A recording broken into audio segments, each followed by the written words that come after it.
আজ আমার বিয়ে। নিজেকে অনেক ভাগ্যবান মনে হচ্ছে, কারণ যার সাথে আমার বিয়ে হবে তার সাথে আমার প্রায় 1 বছর রিলেশন ছিল। আর আজ আমাদের ভালোবাসা পূর্ণতা পেতে চলেছে। ও, আপনাদের তো আমার পরিচয় দেওয়া হয় নাই। আমি আদনান সামিরাজ, মা বাবার একমাত্র ছেলে। আর আজ আমারই বিয়ে। আমি কিন্তু এখনো পিচ্ছি আছি, শুধু গল্পে বিয়ে হবে, বাকিটুকু পরে জানতে পারবেন। আমার যার সাথে বিয়ে হবে তার নাম ঈশা। আমরা একে অপরকে অনেক ভালোবাসি। কিছুক্ষণ পরে আমার বাবা আমার রুমে আসলো আর বলল, রাজ, তুই এখনো রেডি হওয়া বাদ দিয়ে বসে আসছিস কেন? তাড়াতাড়ি রেডি হয়ে নে, সবাই তো তোর জন্য অপেক্ষা করছে। আব্বু তুমি যাও, আমি 2 মিনিটের মধ্যে আসছি। তারপর আব্বু চলে গেল আর আমি রেডি হওয়ার জন্য ওয়াশরুমে গেলাম। কিছুক্ষণ পর রেডি হয়ে নিচে নামলাম। তখন আমার আম্মু আমার কাছে এসে বলল, বাহ, আমার ছেলেকে তো অনেক হ্যান্ডসাম লাগছে। থ্যাংক ইউ আম্মু। হুম, হয়েছে, এখন যাও, সবাই গাড়িতে অপেক্ষা করছে। আম্মু এখন আসি। আম্মুর কাছ থেকে বিদায় নিয়ে আমি গাড়িতে গিয়ে বসলাম। আর তখন আমার বন্ধুরা আমাকে নানানভাবে জ্বালাতে লাগলো। কিছুক্ষণ পরে আমি আবার শ্বশুরবাড়ি এসে পৌঁছালাম। শ্বশুরবাড়ির সবাই আমাকে অনেক আদরেই বরণ করে নিল। আমিও আমার বন্ধুরা সবাই বসে আছি। তখন আমার আব্বু আমার কাছে এসে বলল, রাজ, একটু এই দিকে আয় তো, তোর সাথে আমার কিছু কথা। জি আব্বু বলো। ঈশা অন্য ছেলের সাথে পালিয়েছে। এই কথা শোনার পর মনে হলো যেন কেউ সজোরে আমার বুকে আঘাত করলো।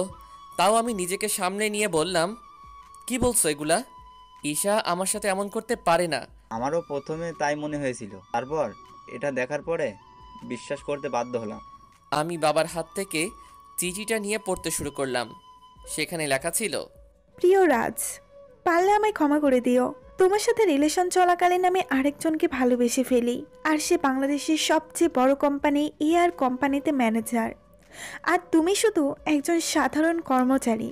তাই আমি অনেক ভেবে এই সিদ্ধান্ত নিয়েছি যে আমি তোমার সাথে না, মেয়েদের সাথেই বিয়ে করব। তাই আমাকে মাফ করে দিও। ইতি ঈশা। আমি ঈশার চিঠিটা পড়ে হাসলাম আর ভাবতে থাকলাম যে মানুষ টাকার জন্য কত কিছুই না করতে পারে। ঠিক তখন ঈশার বাবা এসে আমার বাবাকে বলল, দেখুন, আমার মেয়ে যা করেছে তার জন্য আমরা অনেক লজ্জিত। তাই বলছিলাম, যদি আমার ছোট মেয়ে নিশিকে আপনার ছেলের সাথে যদি বিয়ে দিতেন। আমার ছেলেকে কি আপনার খেলনা মনে হয় যে যার ইচ্ছে তার সাথে ওর বিয়ে দিব? তখন আমি আমার বাবাকে বললাম যে আমি এই বিয়ে করতে রাজি, তাই যত তাড়াতাড়ি সম্ভব বিয়ের ব্যবস্থা করতে। এর কিছুক্ষণ পরেই আমাদের বিয়ে হয়ে যায় আর আমার নতুন বউ নিয়ে বাসায় চলে আসি। বাসায় আসার পর আমি সোজা ছাদে চলে যাই আর ভাবতে থাকি আমার জীবনটা কেমন করে হঠাৎ করে বদলে গেল। কি হওয়ার ছিল আর কি হলো। না, এরকম করে চলা যাবে না। কিছুক্ষণ পরে দেখি আমার বাবা আমার পাশে দাঁড়িয়ে আছে আর আমাকে উদ্দেশ্য করে বলল, দেখ রাজ, যা হওয়ার তা তো হয়েই গেছে, এখন আর কিছু করার নাই। তাই বলছিলাম তুই এখন ঘরে যা। আব্বু যাব। তার আগে তোমার সাথে আমার কিছু কথা আছে। এতে অনুমতি নেওয়ার কি আছে? যা বলতে চাস বল। আব্বু, আমি সব কিছুর দায়িত্ব বুঝে নিতে চাই। তুমি সব কিছুর ব্যবস্থা করো, আমি 2 দিন পরে সব কিছু শুরু করব। ও, এই কথা? তুই কিছু চিন্তা করিস না, আমি সব কিছুর ব্যবস্থা করছি। এখন তুই রুমে যা, বৌমা সেই অনেকক্ষণ ধরে অপেক্ষা করছে। তারপর আমি আমার রুমের দিকে এগুতে থাকি আর রুমের দরজার কাছে দাঁড়িয়ে ভাবতে থাকি ঢুকবো কি ঢুকবো না। তারপর কিছু না ভেবে ঢুকে পড়ি। আর ঢোকা মাত্র আমার শালিকা, মানে আমার নতুন বউ, আমায় সালাম করে। তখন আমি তাকে বলি, দেখো নিশি, তুমি তো জানো আমাদের বিয়েটা কিভাবে হয়েছে। তাই আমি চাই আগে আমরা একে অপরকে ভালোভাবে জানবো, তারপর নতুন জীবন শুরু করব। উত্তরে নিশি শুধু মাথা নড়ালো। তাই বেশি কিছু না বলে নিশিকে বিছানায় আর আমি সোফায় শুয়ে পড়ি আর হারিয়ে যাই ঘুমের রাজ্যে। সকালে একটা মিষ্টি কণ্ঠে ঘুম ভাঙে। তখন আমি চোখ মেলে দেখি নিশি আমায় ডাকছে। আমি ওর দিকে তাকিয়ে নিজের চোখ সরাতে পারছি না, কারণ নিশি মাত্র শাওয়ার নিয়ে বের হলো আর ভেজা চুলে নিশিকে অসাধারণ লাগছে। তখন আবার নিশির কথায় বাস্তবে ফিরি। তাই আমি নিশিকে জিজ্ঞাসা করলাম, কি হয়েছে, এত ডাকছো কেন? নিচে সবাই নাস্তা করার জন্য ডাকছে, আপনাকে আর আমাকে, তাই। ও, তুমি একটু ওয়েট করো, আমি ফ্রেশ হয়ে আসছি। তারপর আমি ফ্রেশ হওয়ার জন্য ওয়াশরুমে যাই।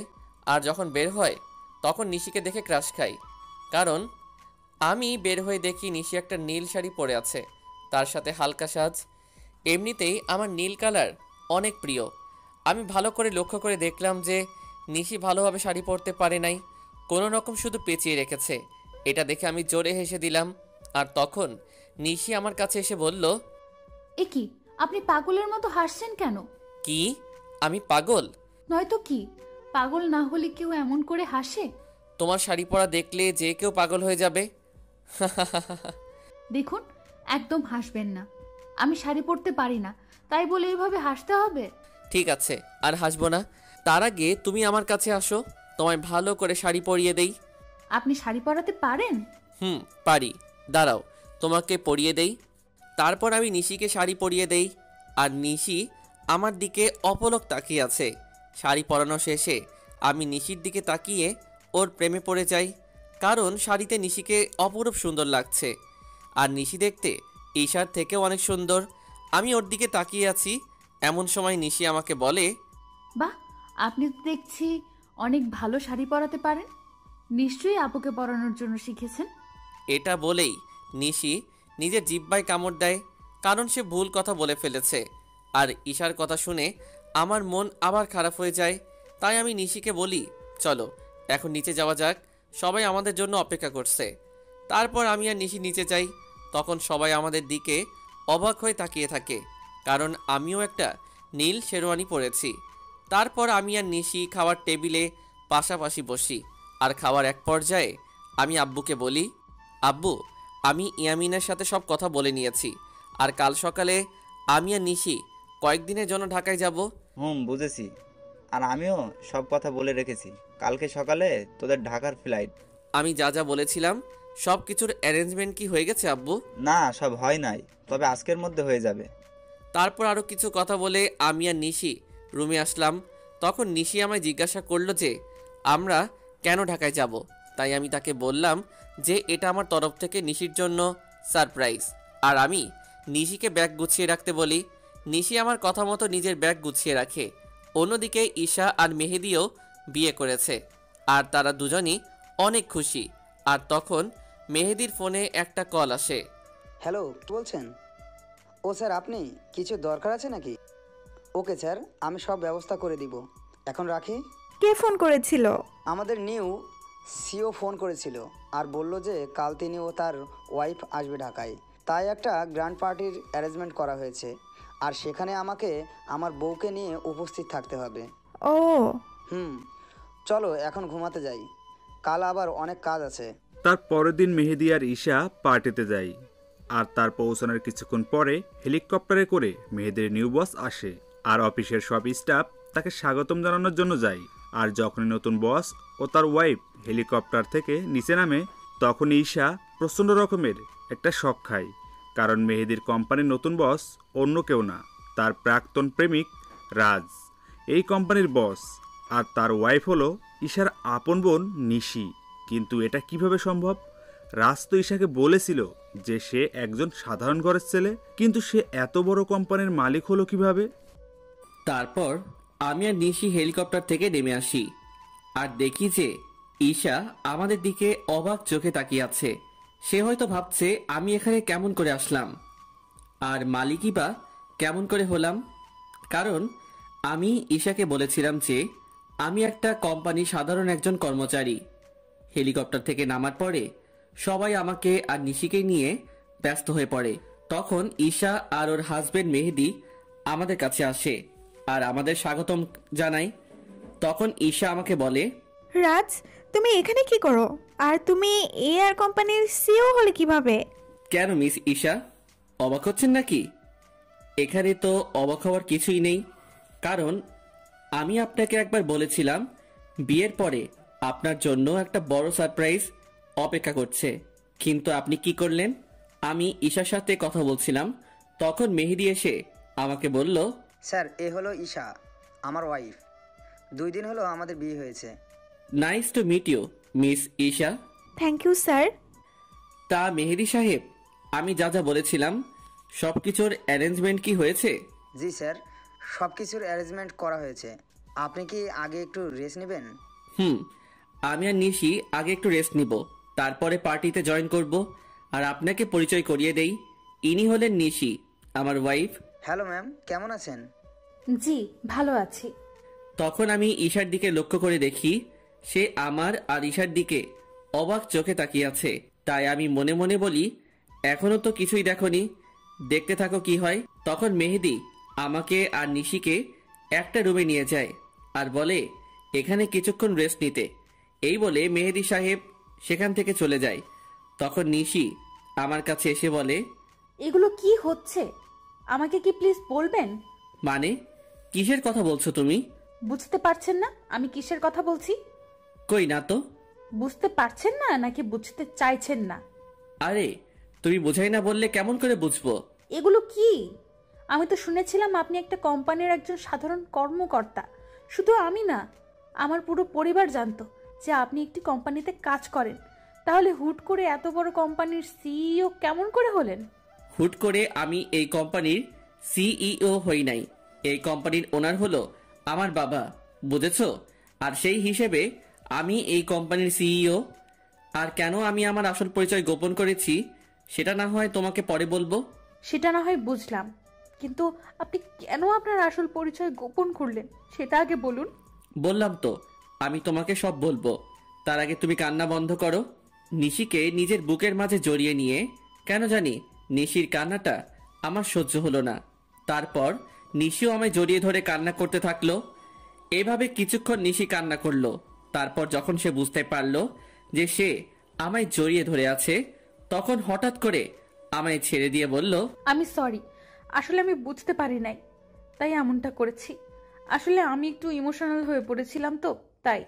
ইটস ওকে নিশি, তুমি গিয়ে ফ্রেশ হয়ে নাও, আমাদের আবার নিচে পার্টিতে যেতে হবে। তারপর নিশি ওয়াশরুমে ফ্রেশ হতে চলে যায়। কিছুক্ষণ পরে নিশি বাহির হয়। তখন আমি ফ্রেশ হওয়ার জন্য ওয়াশরুমে প্রবেশ করি। আর বের হওয়া মাত্র নিশিকে দেখে টাসকি খাই, কারণ নিশিকে নীল শাড়িতে একদম অপসরীর মতো লাগছে, সাথে হালকা মেকআপ, যা দেখে যে কেউ নিশির প্রেমে পড়তে বাধ্য। আমাকে এভাবে তাকিয়ে থাকতে দেখে নিশি আমার চোখের সামনে তুড়ি বাজিয়ে জিজ্ঞাসা করে, এই যে মিস্টার, এভাবে তাকিয়ে কি দেখছেন? একটা ডানা কাটা পড়ি। নিজের অজান্তেই বলে ফেলি। আর আমার কথায় নিশি বেশ লজ্জা পায়, যা ওর চেহারা দেখে বোঝা যাচ্ছে, কারণ নিশির চেহারা একদম লজ্জায় লাল হয়ে গেছে। তখন আমি বলি, থাক আর লজ্জা পেতে হবে না, এখন তাড়াতাড়ি রেডি হয়ে নাও তো। তখন নিশি আবার রেডি হতে থাকে। আর নিশি যখন লিপস্টিক তার ঠোঁটে দিতে যাবে, তখন আমি তাকে আটকিয়ে বলি যে, তোমাকে এমনি অনেক ভালো লাগছে, এইসব লিপস্টিক আর কোনো দিন দিবা না, ওকে? নিশিও বাধ্য মেয়ের মতো মাথা নাড়ালো। কিছুক্ষণ পরে নিশি আমাকে জিজ্ঞাসা করে যে তাকে কেমন লাগছে। আর আমি তো নিশিকে দেখে ওর প্রায় প্রেমেই পড়ে যাই, কারণ নিশিকে হালকা সাজে একদম পরীর মতো লাগছে। তাই আমি ওর কাছে গিয়ে বলি, সবই ঠিক আছে, শুধু একটা জিনিস ছাড়া। ও, আরে শুনবে তো কি জিনিস? না বললে শুনবো কেমন করে? তোমার গলায় কাজল দেওয়া হয়। তোমাকে কেউ যদি এভাবে দেখে তাহলে সবার নজর লেগে যাবে তো, তাই না? তারপর আমি নিজের হাতে নিশির ঘাড়ে কাজল লাগিয়ে দেই। আর আমার ছোঁয়া পাওয়া মাত্র নিশি কিছুটা কেঁপে ওঠে। আর নিশির এত কাছে গিয়ে আমিও কেমন যেন একটা ঘোরের মধ্যে চলে গেছিলাম। আর নিশিও কিছুটা আমার মতোই হয়ে গেছিল। তখন আমি নিশির মুখটা উপরের দিকে তুলে আমার ঠোঁট ওর ঠোঁটের দিকে এগিয়ে নিয়ে যাই। আর যখনই আমি নিজের ঠোঁট নিশির ঠোঁটের সাথে মেলাবো, তখনই কেউ একজন রুমের মধ্যে প্রবেশ করে। এতে করে নিশি আমার থেকে কিছুটা দূরে চলে যায় আর আমাদের দুজনেরই ঘোরটা কেটে যায়। তাই তখন দেখার চেষ্টা করি যে কে এসেছে, আর তখনই দেখি ঈশা দাঁড়িয়ে আছে। এতে করে আমার রাগটা বেড়ে যায়। তাই আমি ঈশাকে গিয়ে বলি, আপনার কি এগুলো সাধারণ বুদ্ধিটুকু কি নেই যে একটা সদ্য বিবাহিত দম্পতি রুমে কোনো পারমিশন ছাড়া প্রবেশ করেছেন? আসলে আমি তো জানতাম না ভেতরে কি হচ্ছিল, আর তোমার রুমে ঢুকতে তো আগে কখনো পারমিশন লাগেনি, তাই। ও প্লিজ, আগে কি হয়েছে না হয়েছে I just don't care, but now I am married, so next time knock করে রুমে ঢুকবেন, আন্ডারস্ট্যান্ড? Yes, I understand. কথাটা মনে থাকে যেন। আর কি জন্য এসেছেন সেটা কি জানতে পারি? আমি তোমার কাছে ক্ষমা চাইতে এসেছি, প্লিজ আমাকে মাফ করে দাও। আপনি কিসের জন্য ক্ষমা চাইছেন মিস ঈশা? সেটা কি জানতে পারি? তোমার সাথে করা অন্যায়গুলোর জন্য আমি ক্ষমা চাচ্ছি। কিছু বলতে যাব তখনই নিশি এসে বলে, আপু তুই যা করেছিস তা কত বড় অন্যায় সেটা কি তুই জানিস? জানি। তাহলে কোন মুখে তুই মাফ চাইতে এসেছিস সেটা আমাকে বল। নিশি, বোন আমার, তুই আমাকে ভুল বুঝিস না। আমি তো আমার ভুল বুঝতে পেরেছি, তাই তো আমি ক্ষমা চাইতে এসেছি। আপনি কোনো অন্যায় করেন নাই মিস ঈশা। অন্যায় তো করেছি আমি। আপনার মতো একজন প্রতারককে ভালোবেসেছিলাম। এটার চেয়ে বড় অন্যায় আর কি হতে পারে সেটা বলুন তো। আমি আরো কিছু বলতে যাব তার আগে আমার ফোনে একটা কল আসে। আমি কলটা রিসিভ করেই নিশিকে বলি যে তাড়াতাড়ি রেডি হয়ে নিতে। আর ফোনটা করেছিল মেহেদি, মানে ঈশার হাজবেন্ড। তারপর আমি ঈশাকে আমার রুম থেকে চলে যাওয়ার জন্য বলি। কিছুক্ষণ পর নিশি বের হয়ে আসে, আর আমি তো নিশিকে দেখে রীতিমতো টাসকি খেয়ে যাই। কারণ নেভি ব্লু শাড়িতে নিশিকে অসাধারণ লাগছে, তার সাথে হালকা মেকআপও করেছে। আমাকে এভাবে তাকিয়ে থাকতে দেখে নিশি আমাকে বলে, এই যে মিস্টার রাজ, এইখানে দাঁড়িয়ে থাকবেন নাকি নিচেও যাবেন? যাব। আর তোমাকে কিন্তু অনেক কিউট লাগছে মিসেস রাজ। আমার মুখে মিসেস রাজ ডাকটা শুনে নিশি অনেক খুশি হয়, যা ওর মুখ দেখে বোঝা যাচ্ছিল। তখন আমি আবার নিশিকে বললাম, কি হলো, নিচে যাবে না নাকি?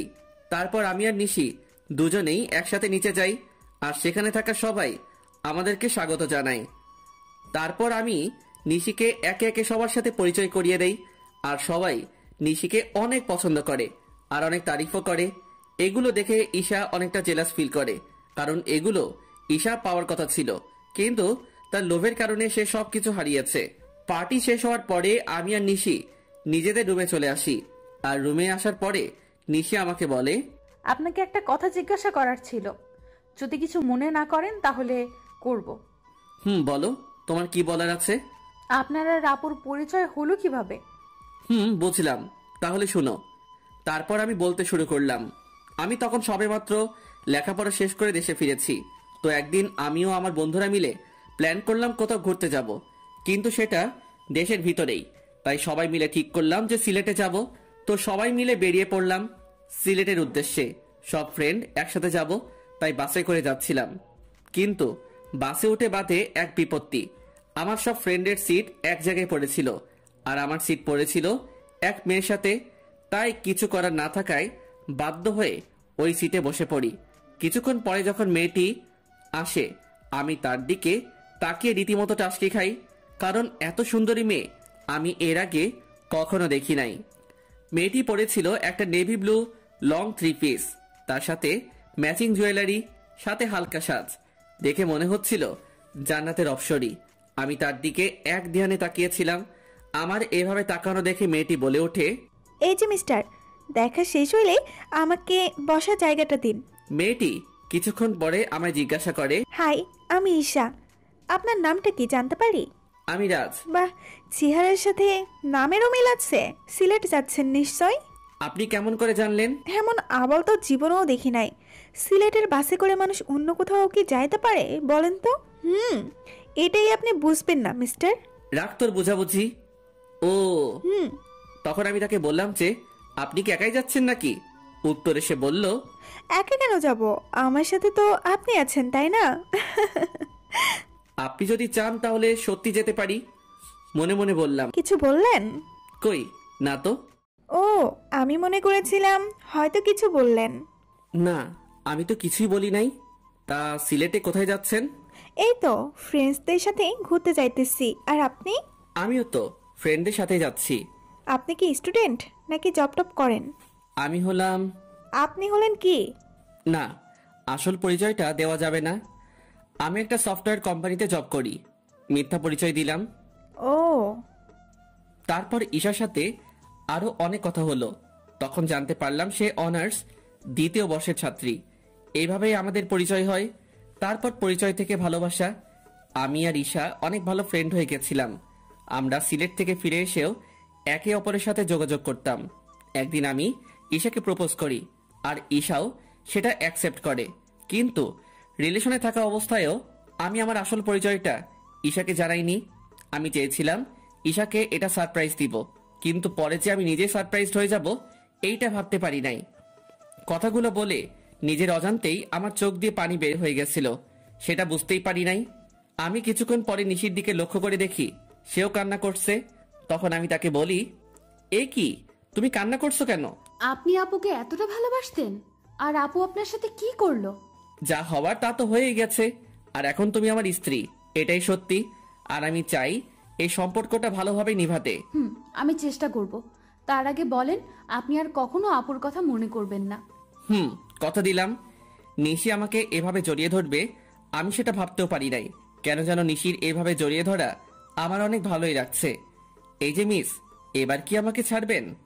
কথাটি বলা মাত্র নিশি আমাকে ছেড়ে দিল, আর নিশির মুখ একদম লজ্জায় লাল হয়ে আছে। তখন আমি নিশিকে আমার কোলের উপর বসিয়ে ওর চুলে বিলি কেটে দিতে দিতে বললাম, আমাকে ছেড়ে কখনো যাবে না তো? না, কখনোই না। তারপর আমি নিশির কপালে আলতো করে একটা চুমু খেলাম, আর আমার ঠোঁটের ছোঁয়া পাওয়া মাত্র নিশি কেঁপে উঠল। এখন যাও, ফ্রেশ হয়ে আসো। আজ এমনিতেও অনেক ধকল গেছে, আগামীকাল থেকে আমরা নতুন জীবন শুরু করব। আমার কথাই হয়তো কিছুটা লজ্জা পেয়েছে। তারপর নিশি ফ্রেশ হয়ে আসে, আর আমি নিশিকে জড়িয়ে ধরে শুয়ে পড়ি। এই কয়দিনে আমি নিশিকে অনেকটাই ভালোবেসে ফেলেছি। পরের দিন সকালবেলা নিশির আগেই ঘুমটা ভেঙে যায়। আমি ঘুম থেকে উঠে যখন বসতে যাব, তখন দেখি নিশি আমার বুকের মাঝে শুয়ে আছে, আর নিশির ঘুমন্ত চেহারাটা অনেক সুন্দর লাগছে। হয়তো সব মেয়েদের ঘুমন্ত চেহারা একরকম হয়, কিন্তু নিশির মতো কারো হয় না। তখন আমি খেয়াল করে দেখি নিশির মুখের উপর কিছুটা চুল এসে পড়েছে, যার কারণে তার ঘুমের সমস্যা হচ্ছে। তাই আমি নিশির মুখের উপর থেকে চুলগুলো সরিয়ে কানের সাথে গুজে দেই। তখনই আমার চোখ আটকে যায় নিশির গোলাপি ঠোঁটের উপর। আমি নিজের অজান্তেই নিশির ঠোঁটে চুমু দিয়ে বসি, আর তখনই নিশি জেগে যায়। আমাকে ওর এত কাছে দেখে নিশি কিছুটা ঘাবড়ে যায়, আর আমি ওকে কিস করেছি এটা বুঝতে পেরে নিশি লজ্জা পেয়ে আমার বুকের মাঝে মুখ লুকিয়ে ফেলে। তখন আমি নিশিকে বলি, এই কি হলো তোমার, আর এমন কেন করছো? আমার মনে হয় লজ্জা করে না। বাবা, এখনই এত লজ্জা? তাহলে রাতে যা হবে তখন কি করবা? যা ফাজিল কোথাকার, মুখে কিচ্ছু আটকায় না। নিশি জানো, তোমার ঠোঁটের স্বাদ কিন্তু সেই রকম। নিশিকে লজ্জা দেওয়ার জন্য। যা। আর আমি বসে বসে ভাবতে লাগলাম, পাগলিটা এই কয়দিনে আমাকে অনেক ভালোবেসে ফেলেছে, আর আমিও ওকে অনেক ভালোবেসে ফেলেছি। কিছুক্ষণ পরে নিশি ওয়াশরুম থেকে বাহির হলো, আর আমি ফ্রেশ হতে চলে গেলাম। আমি ফ্রেশ হয়ে এসে দেখি নিশি চুল বুঝছে। তখন আমি নিশিকে পেছন থেকে জড়িয়ে ধরি, আর নিশি চুলের মধ্যে নাক ডুবিয়ে দেই। এতে নিশি কিছুটা কেঁপে ওঠে। আমি নিশির চুলের গন্ধে কোথায় যেন হারিয়ে গিয়েছিলাম। নিশির ডাকে আমার ঘোর ভাঙলো। নিশি আমাকে বলল, এই যে মিস্টার, অফিসে যাবেন না নাকি? এত সুন্দর বউ রেখে কিভাবে অফিস যাই বলো তো? তার চেয়ে বরং চলো তুমি আর আমি ঘুরতে যাই। সত্যি বলছেন? না, মিথ্যা বলছি। আমার কথা শুনে নিশির হাসি মাখা মুখ নিমিষেই গায়েব হয়ে গেল। তখন আমি বললাম, থাক আর ঢং করতে হবে না, তাড়াতাড়ি গিয়ে রেডি হয়ে আসুন। আপনি অনেক কিউট বলে আমাকে কিস করে এক দৌড়ে পালালো। আমি তখন মনে মনে বললাম, পাগলি একটা। কিছুক্ষণ পরে নিশি নেভি ব্লু শাড়ি পরে বের হলো, আর সাথে হালকা সাজ। এতে নিশিকে আরো বেশি সুন্দরী লাগছিল। তারপর নিশি আমার কাছে এসে বলে, চলুন, আমি রেডি। চলো। তারপর আমি ম্যানেজারকে ফোন দিয়ে আসতে বলি। ম্যানেজার মানে ঈশার হাজবেন্ড। কিছুক্ষণ পরে ঈশা ও তার হাজবেন্ড আসে, আর আমাকে বলে, স্যার, আপনি যা যা বলেছিলেন সব রেডি। ধন্যবাদ মেহেদি সাহেব। আরে, এতে ধন্যবাদ দেওয়ার কি আছে? মেহেদি সাহেব, আমি আপনাকে একটা জিনিস আনতে বলেছিলাম, সেটা কি এনেছেন? হ্যাঁ স্যার, এনেছি, এই নিন। তখন আমি নিশিকে ডাকি আর জিজ্ঞাসা করি, এইটা কেমন হয়েছে? আপনাদের তো বলতেই ভুলে গিয়েছি, ওই প্যাকেটের মধ্যে একটা নেকলেস ছিল, যেটা আমি নিশির জন্য আনতে বলেছিলাম। Wow, it's gorgeous. এবার পড়ুন দেখি। এটা আমার জন্য? এবার পড়ুন তো। না, আপনি আমাকে পরিয়ে দিন। তো কি আর করার, সবার সামনে আমি নিশিকে নেকলেসটা পরিয়ে দিলাম।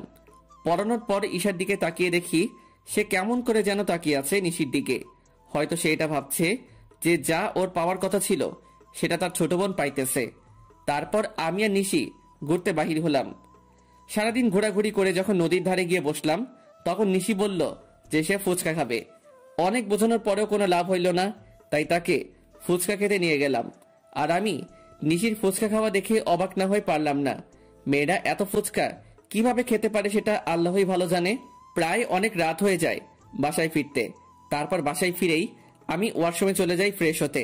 আমি বের হওয়ার পরে নিশি ঢুকে। কিছুক্ষণ পরে নিশি বাহির হয়। তখন আমি নিশিকে গিয়ে পেছন থেকে জড়িয়ে ধরি আর বলি, সকালে কি বলেছিলাম মনে আছে? নিশি উত্তরে শুধু মাথা নাড়ালো। তাহলে শুরু করা যাক। আমি কি নিষেধ করেছি নাকি? আমি নিশির শাড়ি পেয়ে ওকে কোলে তুলে নেই আর বিছানায় গিয়ে রাখি। তারপর আমি নিশির গলায় আস্তে করে কয়েকটা কিস করি। এতে নিশির নিঃশ্বাস আস্তে আস্তে ঘন হতে থাকে। তারপর আমরা দুজন হারিয়ে যাই ভালোবাসার অতলে। আর কিছু কমু না, লজ্জা লাগে।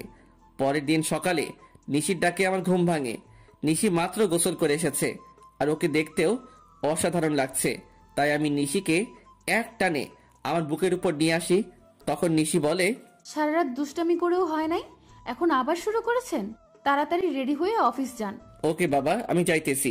তার আগে একটা কিস দাও। একটা দিলে যাবেন? যাবো। তারপর নিশি আমাকে একটা কিস দেয় আর আমিও উঠে ফ্রেশ হয়ে অফিসে চলে যাই। কিছুদিন পরে আমি আর নিশি আমাদের বাসায় চলে আসি আর সেখান থেকেই অফিস শুরু করি। খুনসুটি ভালোবাসায় আমাদের দিন খুব ভালোই চলছিল, কিন্তু একদিন হঠাৎ করে সবকিছু এলোমেলো হয়ে যায়। দেখতে দেখতে আমার আর নিশির বিয়ের 3 মাস পার হয়ে গেছে। আর এই 3টা মাসের মধ্যে নিশি একদিনও আমার বুকে মাথা না দিয়ে ঘুমায় না। এই 3 মাসে আমার দুজনকে অনেক বেশি ভালোবেসে ফেলি। সকালে আমি অফিসের জন্য রেডি হচ্ছিলাম, তখন নিশি এসে আমাকে পেছন থেকে জড়িয়ে ধরে আর বলে, আজ অফিস থেকে একটু তাড়াতাড়ি আসবেন কেমন? আজ আপনার জন্য একটা সারপ্রাইজ আছে। কি সারপ্রাইজ গো বউ? এখন বলা যাবে না, আগে অফিস থেকে ফিরুন, তারপর বলবো। ওকে, এবার আমার কাছে আসো তো, তোমায় একটু আদর করে নেই। সবসময় দুষ্টুমি তাই না? না গো বউ, তুমি জানো না, তোমায় আদর না করে গেলে আমার দিন ভালো যায় না। তাই এখন আর কোনো কথা না বলে আমার কাছে আসো। তারপর নিশি আমার কাছে আসলো আর আমি নিশির ঠোঁট জোড়া আমার দখলে নিয়ে নিলাম। প্রায় 5 মিনিট পরে ছাড়লাম। তারপর আমি নিশিকে বললাম, আমি এখন আসি। আপনি খুব স্বার্থপর। কেন গো, আমি আবার কি করলাম? আপনি তো ঠিকই আপনার ভাগের আদরটা নিলেন আর আমার পাওনাটা না দিয়েই চলে যাচ্ছেন। ও কি বোঝাতে চাইছে সেটা আমি বুঝতে পেরে আমি নিশিকে আমার কাছে ডাকি, কিন্তু সে আসবে না। মহারানী বলে, নিশি বাবু আমার কাছে আসো। আমি কোনো বাবু নই, আর নিশি রাগ করেছে তাই কারোর সাথে কথা বলবে না। ও তাই, দেখি এবার নিশি কেমন করে রাগ করে থাকে। এই বলে নিশিকে আমার কাছে নিয়ে এসে ওর কপালে একটা ভালোবাসার পরশ এঁকে দেই আর নিশি আমাকে শক্ত করে জড়িয়ে ধরে। নিশি সোনা, এবার ছাড়ো, আমার তো অফিসে লেট হয়ে যাচ্ছে। আর একটু থাকি না। না বাবু, আবার পরে থেকো, আমি এখন অফিসে যাব যে। ওকে, সাবধানে যাবেন কিন্তু। যথা আজ্ঞা মহারানী। যাও বৎস। উফ, এই হাসিটার জন্য আমি সব করতে পারি। এই যে মিস্টার, এবার যান। বাই। তারপর আমি অফিসে চলে আসি, কিন্তু অফিসেও মন বসছে না, তাই নিশিকে ফোন দিলাম। অপরদিকে নিশি ভাবছে, আজ যখন ও জানতে পারবে যে ও বাবা হতে চলেছে তখন কতই না খুশি হবে। আমার যে আর অপেক্ষা সহ্য হচ্ছে না, মন চাইছে ওকে এখনই গিয়ে বলে আসি। নিশি এগুলো ভাবছিল, এমন সময় ওর ফোন বেজে ওঠে আর নিশি ফোনের স্ক্রিনে তাকিয়ে দেখে আমি ফোন দিয়েছি। তাই সে তাড়াতাড়ি ফোনটা রিসিভ করে আর বলে, কি হলো বর, এত জলদি আমার কথা মনে পড়ে গেল? গো বউ, তোমার কথা তো সবসময় মনে পড়ে, কিন্তু কি করব বলো? কিছুই করতে হবে না, আপনি শুধু আজ তাড়াতাড়ি বাসায় আসবেন, তাহলেই হবে। আর এখন কাজ করেন তো। ওকে আমার সুইট বউ, এখন রাখি। ওকে মিস্টার বর, বাই। নিশির সাথে কথা বলার পর আমি কিছু জরুরি কাজ সেরে ফেলি আর দেখতে দেখতে বিকেল হয়ে যায়। তাই আমি বাসায় যাওয়ার জন্য রেডি হয়ে নেই। আর তখনই অফিসের পিয়ন এসে আমাকে একটা পার্সেল দিয়ে যায় আর ওই পার্সেলটি খোলার পর আমার পায়ের তল থেকে মাটি সরে যায়। পার্সেলটিতে অনেকগুলো ছবি ছিল আর সবগুলো ছবি নিশি আর একটা ছেলের। ছবিতে নিশি ছেলেটার সাথে অনেক ঘনিষ্ঠ অবস্থায় আছে, যা দেখার পরে আমার চোখ দিয়ে অবাধ ধারায় পানি পড়ছে। শেষে কিনা নিশিও আমায় ধোকা দিল। আমি আর কিছু ভাবতে পারছিলাম না। তখনই নিশির ফোন আসে আর ও বলে, অনিচ্ছা থাকা সত্ত্বেও আমি ফোনটা রিসিভ করি। আর তখনই নিশি বলতে শুরু করলো, আপনি কখন বাসায় আসবেন? আজকে আপনার তাড়াতাড়ি আসার কথা, তাহলে এত লেট করছেন কেন? এখন আমি অনেক ব্যস্ত আছি, তাই আসতে লেট হবে। কিন্তু আপনি তো আমায় প্রমিস করেছিলেন যে আজ তাড়াতাড়ি বাসায় ফিরবেন। তুমি এত বেশি কথা বলছো কেন? বললাম না আমি ব্যস্ত আছি। তারপরেও একই কথা বারবার বলে যাচ্ছ। অনেক রেগে আর জোরে কথাটা বললাম। এতে নিশি অনেকটাই ভয় পাই। অপর পাশ থেকে ফুপিয়ে ফুপিয়ে কান্নার আওয়াজ আসছে। অন্য সময় হলে হয়তো আমি ওকে সান্ত্বনা দিতাম, কিন্তু এখন ওর কথা ভাবতেও আমার অসহ্য লাগছে। আচ্ছা ঠিক, কিন্তু আরও কিছু বলতে যাবে তার আগে আমি ফোনটা কেটে দেই। ফোন রেখে আমি চেয়ারে বসে পড়ি, আর তখনই আমার চোখ যায় ছবিগুলোর দিকে। কারণ ছবির অপর পাশে একটা নম্বর লেখা ছিল, তাই আমি ওই নম্বরে ফোন দেই। আর ফোনটা রিসিভ করে একজন ছেলে, সে ফোনটি ধরে বলতে শুরু করে, আরে মিস্টার রাজ, এত তাড়াতাড়ি ফোন করলেন যে? কে আপনি, আর আমাকে কেমন করে চিনলেন? আমি কে সেটা না হয় দেখা করেই আপনাকে বলবো। আমি কোনো অচেনা লোকের সাথে দেখা করি না। আমি সেটা জানি মিস্টার রাজ, তাই তো বলছিলাম যদি ছবিগুলোর ব্যাপারে জানতে চান তাহলে আমার সাথে দেখা করুন। আমি কি করব বুঝতে পারছি না।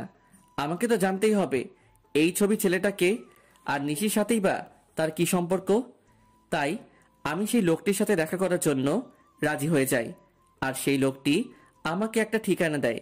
তাই আমি দেরি না করে বেরিয়ে পড়ি, আর কিছুক্ষণের মধ্যে সেখানে পৌঁছে যাই।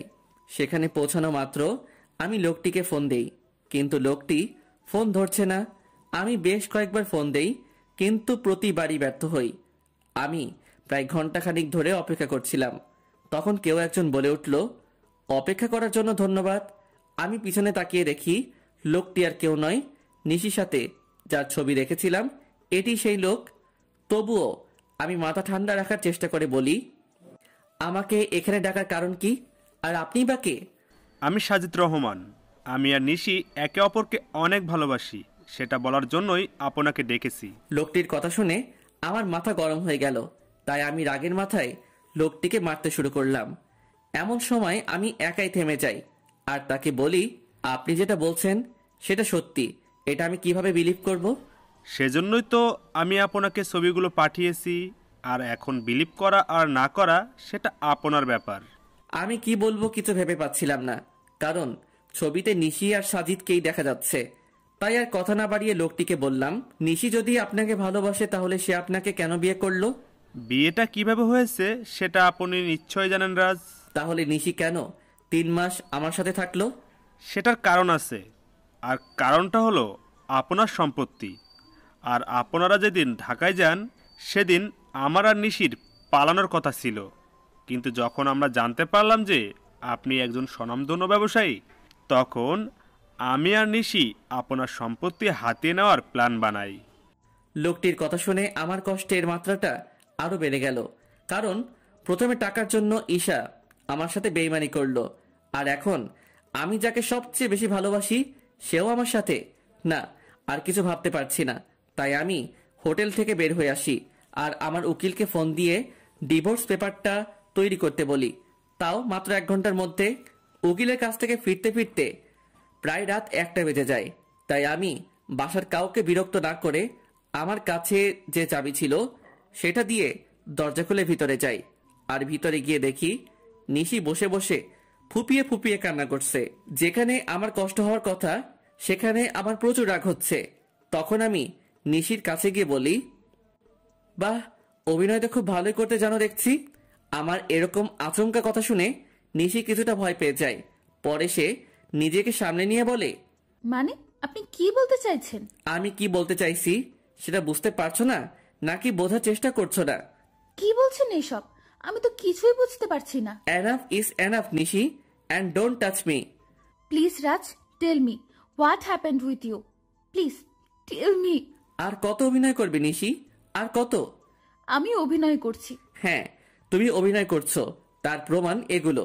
নিশি ছবিগুলো দেখে আরো কান্না শুরু করে দিল, আর আমাকে এসে জড়িয়ে ধরলো। কিন্তু আমি এবার রাগটা কন্ট্রোল করতে না পেরে নিশিকে সজোরে একটা চড় মারি। এই প্রথম আমি ওর গায়ে হাত তুললাম, আর তোকে না বললাম তুই আমাকে ছুবি না, তাও কেন আমাকে ছোঁয়ার চেষ্টা করছিস? আর এই নে, তুই যার জন্য এত অভিনয় করেছিস, আমার সমস্ত সম্পত্তি আমি তোর নামে লিখে দিয়েছি, আর আমাকেও মুক্তি দে। তারপর আমি ওর দিকে ডিভোর্স পেপার আর সম্পত্তির পেপারস এগিয়ে দেই। তখন নিশি বলে, বেশ, আপনি যখন আমার থেকে মুক্তি চান তবে তাই হোক। এই বলে নিশি ডিভোর্স পেপারে সাইন করে দেয়। আর শুনুন মিস্টার রাজ, আপনার সম্পত্তির আমার কোনো প্রয়োজন নেই, তাই এগুলো আপনার কাছেই রাখুন। কথাগুলো বলে নিশি কান্না করতে করতে বাড়ি থেকে বের হয়ে গেল। আমার অনেক ইচ্ছা হচ্ছিল ওকে আটকাবার, কিন্তু সেই অধিকারটা আর আমার নেই। এখন নিশিকে ছাড়াই আমাকে থাকতে হবে। 1 বছর পর নিশি আমায় ছেড়ে গেছে, প্রায় 1 বছর হলো। এই 1 বছরে এমন কোনো রাত নেই যে রাতে আমি নিশির জন্য চোখের জল ফেলি নাই। কিন্তু এই 1 বছরে আমি নিশির কোনো খোঁজ করি নাই, হয়তো রাগের বশে। এই 1 বছরে আমি কারো সাথে ভালো করে কথা বলি নাই। সারাদিন অফিসের কাজে নিজেকে ব্যস্ত রেখেছি, আর রাতে নিশির সাথে কাটানো মুহূর্তগুলো ভেবে কষ্ট পেয়েছি। প্রতিদিন ওর মতো আজ সকালে অফিস যাচ্ছিলাম, তখন আম্মু এসে আমায় বলল, বাবা রাজ, আর কতদিন নিজেকে এভাবে কষ্ট দিবি বল? যার জন্য এত কষ্ট পাচ্ছিস সে কি 1 বছর একবার তোর খবর নিয়েছে? আহ আম্মু, এত ঘুরিয়ে পেঁচিয়ে কথা না বলে কি বলতে চাও সেটা বলো তো। বলছিলাম কি, তুই এবার একটা বিয়ে করে নে।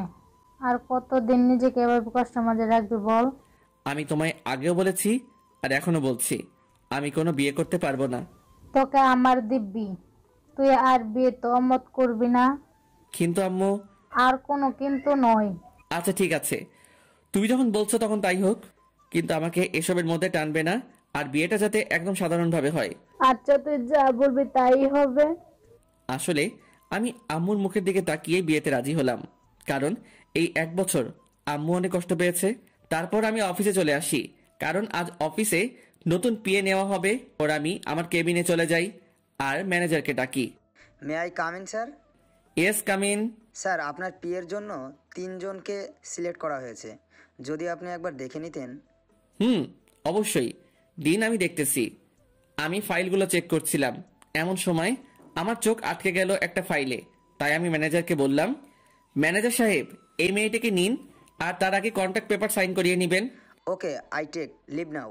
Sure, you can. সেদিনকার মতো অফিসের সমস্ত কাজ শেষ করে বাসায় আসলাম, আর আসামাত্র আম্মু বলল, আমি একটা মেয়ে পছন্দ করছি, যদি তুই একবার দেখে নিতি। তার কোনো দরকার নেই, আর আমি বিয়েটা 1 মাস পরে করতে চাই। কিন্তু তুই। প্লিজ আম্মু, একটু বোঝার চেষ্টা করো। আচ্ছা ঠিক আছে। তারপর আমি আমার রুমে চলে আসলাম আর ফ্রেশ হয়ে ঘুমিয়ে পড়লাম। যদিও জানি ঘুম আসবে না, তবুও ঘুমানোর ব্যর্থ চেষ্টা করলাম, কারণ এখন রাতে আর ঘুম আসে না। যদিও আসে, তাও নিশির সাথে কাটানো মুহূর্তগুলো মনে হয় ভেঙে যায়। কোনোভাবে রাতটা পার করলাম। পরের দিন সকালে ঘুম থেকে উঠে ফ্রেশ হয়ে অফিসে চলে আসলাম। এসে দেখি আমার নিউ পিএ এখনো অফিস আসে নাই। তাই ম্যানেজারকে বলে আসলাম সে আসলে আমার সাথে দেখা করতে বলতে। তারপর আমি আমার কেবিনে চলে গেলাম। কিছুক্ষণ পরে কেউ আমার কেবিনের দরজা নক করলো, তাই আমি পেছন ফিরে বসলাম। May I come in sir? Yes, come in. আসলে স্যার, আমি আসার সময় জেমে আটকা পড়ে গেছিলাম, তাই আসতে লেট হইল। কিন্তু স্যার, আর কোনো দিন লেট হবে না। তাই বুঝি? এবার ওর দিকে ফিরে তাকালাম, আর সে আমাকে দেখে ভূত দেখার মতো চমকে উঠল। মনে হয় সে আমাকে এখানে আশা করে নাই। আপনি এখানে? আমি।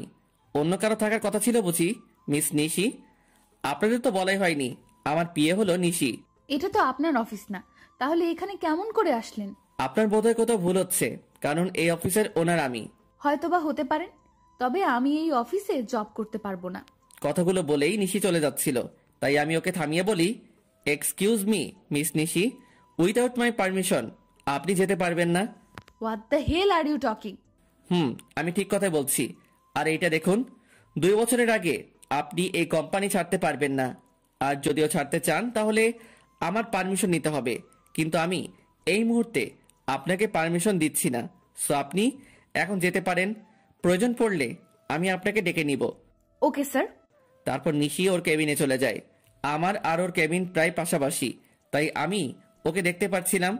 অন্যদিকে নিশি নিজের কেবিনে এসে ভাবে, কেন যে সেদিন সাইন করার আগে কন্ট্রাক্ট পেপারটা ভালোভাবে পড়ে নিলাম না, আর উনি কেন আবারও আমার সামনে আসলেন? ভালোই তো ছিলাম এই 1 বছর ওনাকে ছাড়া। এমন সময় নিশির ফোনে কল আসে, আর ফোনটা ধরা মাত্র নিশি কিছুটা বিচলিত হয়ে যায়। ফোনের ওপাশ থেকে কেউ কিছু হয়তো বলল।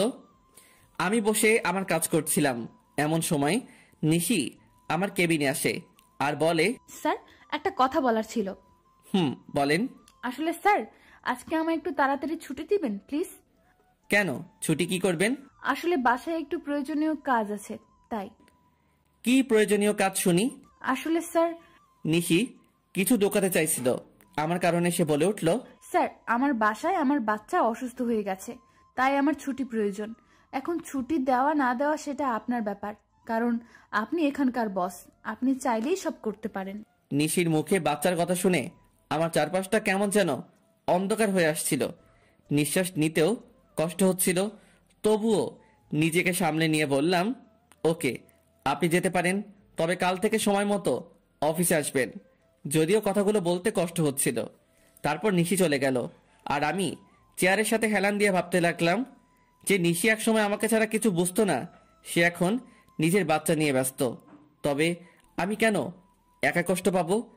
নিশি যখন পেরেছে আমাকে ছেড়ে থাকতে, নিশি যদি আমাকে ছাড়া থাকতে পারে, তবে আমি কেন পারবো না? এইসব ছাইপাশ ভাবতে ভাবতেই বিকেল হয়ে যায়। তাই আমি আর বেশি না ভেবে অফিস থেকে বেরিয়ে পড়ি আর সোজা বাসায় চলে আসি। আমাকে এত তাড়াতাড়ি বাসায় ফিরতে দেখে আম্মু আমার কাছে আসে আর বলে, কিরে বাবা, আজ এত তাড়াতাড়ি বাসায় আসলি যে? শরীর ঠিক আছে তো? আম্মু, আমার কিছুই হয়নি, অফিসে মন বসছিল না, তাই তাড়াতাড়ি চলে আসলাম। ওহো আচ্ছা, তুই ফ্রেশ হয়ে আয়, আমি তোর খাবার রেডি করছি। আম্মু, আমার তোমাকে কিছু বলার আছে। আগে ফ্রেশ হয়ে আয়, তারপর। তাই আমি আর কোনো কথা না বাড়িয়ে ফ্রেশ হতে নিজের রুমে চলে যাই। তারপর ফ্রেশ হয়ে নিচে এসে দেখি আম্মু খাবার নিয়ে আমার জন্য অপেক্ষা করছে। তাই আমি গিয়ে বসে পড়ি আর আম্মুকে বলি, আম্মু, তুমি পরশুদিন বিয়ের কথা বলছিলে না? আমি রাজি, তবে বিয়েটা 1 সপ্তাহের মধ্যে হওয়া চাই। এটা তো খুশির খবর, তবে 1 সপ্তাহের মধ্যে বিয়েটা কিভাবে দেব বল? আমি এত কিছু শুনতে চাই না, আমি যেটা বলেছি সেটাই হবে। আচ্ছা, তুই যখন চাচ্ছিস তখন তাই হবে। তারপর আমি খাওয়া দাওয়া করে নিজের রুমে চলে আসি। আর আজ কেন জানি কষ্টটা একটু বেশি মনে হচ্ছে। হয়তো এই কষ্টটা নিশির জন্যই হচ্ছে, কিন্তু এখন আর কিছুই করার নেই, কারণ নিশি তার পরিবার নিয়ে ব্যস্ত আছে। না, আর কষ্ট পেলে চলবে না। তারপর কখন যে ঘুমিয়ে পড়েছি বুঝতেই পারি নাই। পরের দিন সকালে রেডি হয়ে খাওয়ার টেবিলে বসেছিলাম, এমন সময় আম্মু এসে বলল, আমি মেয়ের বাবার সাথে কথা বলছি, তারা বলছে তাদের কোনো সমস্যা নেই, তবে তুই যদি একবার মেয়ের সাথে দেখা করে নিতি তাহলে। দেখো আম্মু, আমি তোমায় আগেও বলেছি যে এই বিয়েটা আমি শুধু তোমার কথাই করছি, তাই আমাকে আর এর মধ্যে জড়িও না। আচ্ছা ঠিক আছে, তাহলে আজ থেকে বিয়ের অ্যারেঞ্জমেন্ট শুরু করতে হবে, কারণ হাতে তো বেশি সময় নেই। তোমরা যা বুঝো তাই করো। আমি এখন অফিসে গেলাম। তারপর আমি অফিসে চলে আসি। অফিসে আসা মাত্র সবাই আমাকে কংগ্রেস জানাতে থাকে। মনে হয় আম্মুই বিয়ের ব্যাপারে সবাইকে জানিয়েছে। তাই আমি আর কিছু না ভেবে নিজের কেবিনে চলে আসি। আর এদিকে অফিসের সবাই মিষ্টি খাচ্ছে আমার বিয়ে উপলক্ষে। এমন সময় নিশি অফিসে আসে আর আমার এক স্টাফ নিশিকে মিষ্টি খাওয়াই দেয়। তাই নিশি বলে, আরে আগে বলবে তো এটা কিসের মিষ্টি? আমাদের স্যারের বিয়ে ঠিক হয়েছে, তাই আমার বিয়েটা সামনের সপ্তাহে হবে। আমার বিয়ের কথা শুনে নিশির পুরো পৃথিবীটাই যেন উল্টে যায়। তার ইচ্ছা করছিল কান্না করতে, কিন্তু সবার সামনে সে কান্না করতে পারছিল না। তাই সে বলল, এ তো খুশির খবর। এ কি নিশি, তুমি কান্না করছো নাকি? তোমার চোখে পানি কেন? কই, কান্না করব কেন? আসলে চোখে কি যেন পড়েছে। নিশি ওয়াশরুমে যাওয়ার বাহানায় সেখান থেকে চলে আসে আর ওয়াশরুমে গিয়ে কান্না শুরু করে আর বলতে থাকে, কি এমন অন্যায় করেছিলাম যার জন্য আমি আমার ছেলে এত শাস্তি পাচ্ছি? এখন তো আমার ছেলের বাবা থাকতেও অনাথ। ম্যাডাম, মেহমেদ বাবুর তো জ্বর আরো বেড়েছে, আমি কি করব কিছুই বুঝতে পারছি না। তুমি বাবুকে একটু ঘুম পাড়ানোর চেষ্টা করো, আমি কিছুক্ষণ পর আসছি। নিশি তার বুয়ার সাথে কথা বলছিল। এমন সময় আমি নিশিকে ডেকে পাঠাই। তখন নিশি এসে বলে, may I come in sir? Ya, coming. Sir আমাকে ডেকেছিলেন? তুমি মনে হয় স্টাফদের কাছ থেকে শুনেছো, তবুও তোমায় বলছি, নেক্সট উইক আমাদের বিয়ে। স্যার শুনেছি। কথাটি বলার সময় নিশি গলাটা ধরে আসছিল আর ওর চোখের কোণায় পানিও জমতে শুরু করেছিল, যা আমার চোখ এড়াই নাই। আমি যাচ্ছি, আমার বিয়ের সকল অ্যারেঞ্জমেন্ট তুমি করো, যদি তোমার আপত্তি না থাকে। না স্যার, আমার কোনো আপত্তি নেই, আর আমি তো আপনার বিয়ে, এগুলো করা আমার কর্তব্য। তাহলে কাজে লেগে পড়ুন। আমাকে যত কষ্ট দিয়েছ তার চেয়ে বেশি কষ্ট আমি তোমায় দিব নিশি। হঠাৎ আমার ফোনটি বেজে ওঠে, দেখি আম্মু ফোন করেছে। তারপর আমি ফোনটা রিসিভ করি আর আম্মুর সাথে কথা বলা শেষ করে নিশিকে বলি, মিস নিশি, আমার সাথে চলুন। কোথায় স্যার? এত প্রশ্ন না করে চলুন তো। তারপর আমি আর নিশি অফিস থেকে বেরিয়ে আমার গাড়িতে গিয়ে বসি, আর তখন দেখি নিশি পেছনের সিটে গিয়ে বসছে। তাই আমি তাকে বলি, আমাকে দেখে কি আপনার ড্রাইভার মনে হয় নাকি? তা কেন মনে হবে? তাহলে তুমি পিছনে কেন বসছো? তারপর নিশি সামনের সিটে এসে বসলো, আর আমি গাড়ি ড্রাইভ করা শুরু করলাম। কিছুক্ষণ পরে গাড়ি একটা রেস্টুরেন্টের পাশে দাঁড় করালাম, আর নিশিকে বললাম, চলো ভেতরে। আমরা এখানে কেন আসলাম? আমি ওর প্রশ্নের জবাব না দিয়ে ভেতরে ঢুকে গেলাম, আর পেছন ফিরে দেখি নিশিও আসছে। আমি রেস্টুরেন্টে ঢোকার পরে একটা মেয়ে এসে আমাকে জড়িয়ে ধরে, আর আমিও নিশিকে দেখিয়ে মেয়েটিকে জড়িয়ে ধরি। আর নিশির দিকে তাকিয়ে দেখি ও এখনই কান্না করে দিবে এমন অবস্থা। তারপর আমি বলি, নিশি, এ হলো মায়া, আমার বাগদত্তা, আর মায়া, এ হলো নিশি, আমার পিয়ে। আমার মুখে নিশি হয়তো পিয়ে শব্দটা আশা করেনি, আর মায়ার পরিচয় পাওয়ার পর নিশি এবার আর নিজের চোখের জল আটকে রাখতে পারে নাই, যার কারণে ওর চোখ থেকে অবাধ ধারায় জল পড়তে থাকে। আর আপনারা হয়তো ভাবছেন মায়া এখানে কেমন করে আসলো, আর আমি বা ওকে কেমন করে চিনলাম। তাহলে শুনুন, আমি যখন অফিসে ছিলাম তখন আম্মু ফোন দেয় আর বলে মায়ার সাথে দেখা করার কথা। যদিও আমি প্রথম দিকে আম্মুকে নিষেধ করে দেই যে আমি মায়ের সাথে দেখা করব না, কিন্তু পরে আমার নিশির কথা মনে হয়, তার সাথে মনে হয় ওর ধোকা দেওয়ার কথা। তাই আমি মায়ার সাথে দেখা করতে রাজি হয়ে যাই, আর আমার সাথে নিশিকেও নিয়ে আসি। তো গল্পে ফেরা যাক। মায়ার পরিচয় দেওয়ার পর আমি নিশির দিকে তাকাই, তখন দেখি নিশির চোখ দিয়ে জল গড়িয়ে পড়ছে। কেন জানি নিশির চোখেতে জল আমার সহ্য হচ্ছিল না। তাই আমি ওকে বলি, Nishi, are you okay? Yes sir, I am. তাহলে তোমার চোখে জল কেন? কই না তো, আসলে স্যার প্রচুর গরম পড়েছে তো, তাই এমন মনে হচ্ছে। স্যার আপনারা বসুন, আমি ওয়াশরুম থেকে ফ্রেশ হয়ে আসছি। তারপর নিশি ওয়াশরুমে চলে যায়। ওয়াশরুমে গিয়ে নিশি জোরে জোরে কান্না করতে থাকে, কিন্তু তার এই কান্না দেখার কোনো মানুষ সেখানে উপস্থিত ছিল না, তাই হয়তো সে কান্না করতে পারছিল। নিশি কান্নাজড়িত কণ্ঠে বলছিল, হে আল্লাহ, আমার সাথে কেন এরকম হয়? ভালোই তো ছিলাম আমি ওকে ছাড়া, তবুও কেন ওকে আবার আমার জীবনে ফিরিয়ে আনলে? যখন আনলে তাহলে কেন অন্য কারো হয়ে যাচ্ছে? আমি আর আমার বাচ্চা তো ভালোই ছিলাম ওকে ছাড়া, তবুও কেন হচ্ছে এমনটা? আমার বাচ্চা কি কোনোদিনও তার বাবার পরিচয় আর আদর পাবে না? কিন্তু নিশি কোনোভাবেই নিজের কান্না থামাতে পারে না, কিন্তু সে তার বাচ্চার কথা ভেবে নিজেকে শক্ত করে আর বোঝায় তার বাবুর জন্য হলেও নিজেকে শক্ত রাখতে হবে। প্রায় আধা ঘন্টা পরে নিশি ওয়াশরুম থেকে বের হয়, আর রাজ তার চেহারা দেখে রীতিমতো ভয় পেয়ে যায়, কারণ তার চোখগুলো লাল হয়ে আছে, তার সাথে ফুলেও আছে।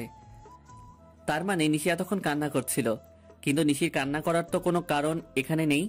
তবু সে কেন কান্না করছিল আমি কিছুই বুঝতে পারছিলাম না। তখন নিশি আমাদের কাছে আসলো আর চেয়ারে বসে পড়ল, আর আমি রেস্টুরেন্টের একজন স্টাফকে ডেকে খাবার অর্ডার করলাম।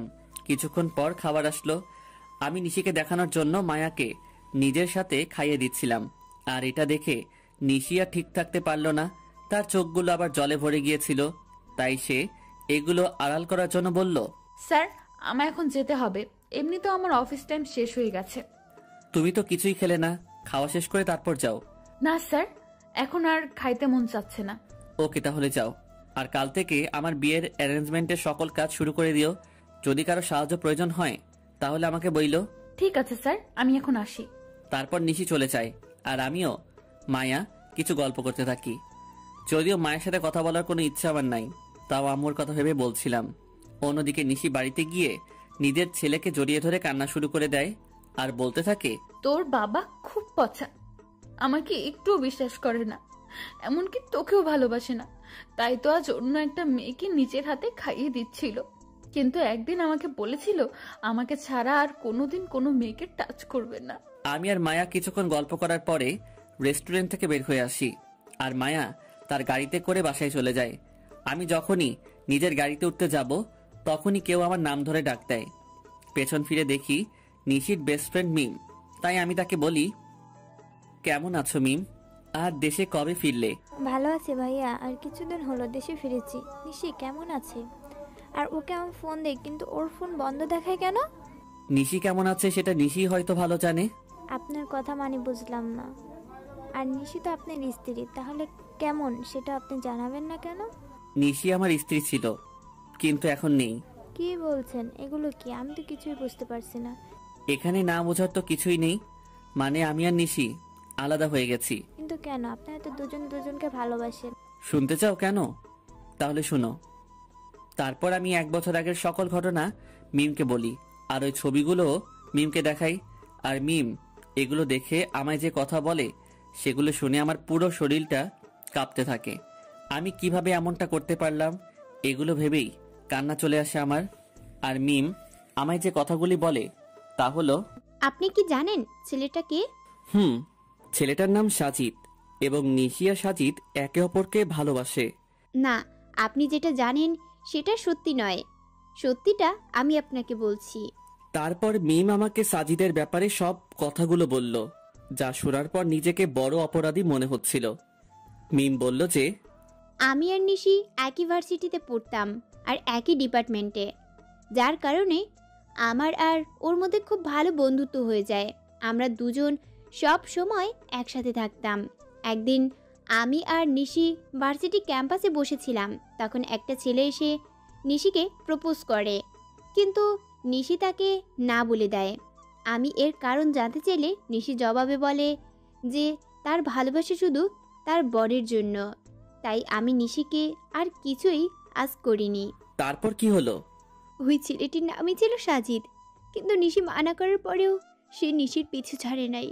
তাকে প্রতিদিন বিরক্ত করত, কিন্তু নিশি কিছুই বলতো না। আর একদিন সাজিদ এসে হঠাৎ নিশির হাত চেপে ধরে, এবং সেদিন নিশি আর সহ্য করতে না পেরে পুরো কলেজের সামনে সাজিদের গালে চড় মারে। কিন্তু সাজিদ সেদিন যাওয়ার আগে বলেছিল যে সে নিশিকে সুখে থাকতে দিবে না, আর আজ দেখুন তার কথাই সত্যি হলো।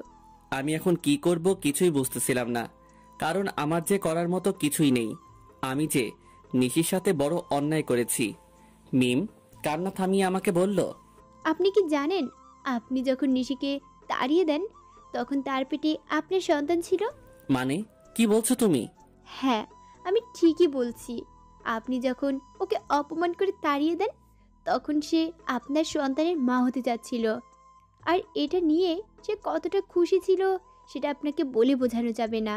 সে আপনাকে বলার আগে আমায় ফোন দিয়েছিল আর বলেছিল যখন সে আপনাকে এই কথাটি বলবে তখন আপনার রিয়াকশন কেমন হবে। এটা ভেবেই সে অনেক খুশি ছিল, কিন্তু সে আপনি কি করলেন? মানে নিশির সন্তানের বাবা আমি, আর আমি তাকে কি না কি ভেবেছিলাম। এখন কান্না করে আর কি হবে?